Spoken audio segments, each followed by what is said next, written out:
हिंगणघाट तालुक्यातील वडनेर हद्दीत राहणारी माया नावाची निराधार महिला ही मागील काही दिवसांपासून बेघर व असुरक्षित अवस्थेत होती।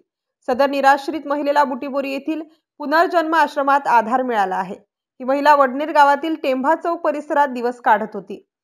कोणी काही दिले तरच ती खायची, अन्यथा रस्त्यावर पडलेल्या वस्तूंवर गुजराण करत होती। काही दिवसांपूर्वी एका दुचाकी वाहनाच्या अपघातात ती गंभीर जखमी झाली होती।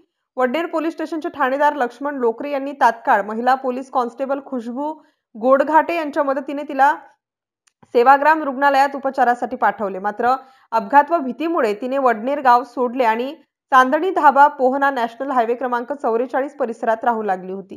तिच्या सुरक्षिततेसाठी आणि आधारासाठी वडनेर पोलीस, सामाजिक कार्यकर्ते आणि स्थानिक नागरिकांनी पुढाकार घेतला। बौद्धभूषण बबनराव जारोंडे वडनेर पोलीस स्टेशनचे अधिकारी तसेच साथ फाउंडेशन वृद्धाश्रमाचे संस्थापक अध्यक्ष प्रयाग डोंगरे यांच्या मार्गदर्शनाखाली तिला बुटीबोरी येथील पुनर्जन्म आश्रमात ठेवण्यात आले आहे। MCN न्यूज मराठी करिता सचिन महाजन, हिंगणघाट, वर्धा।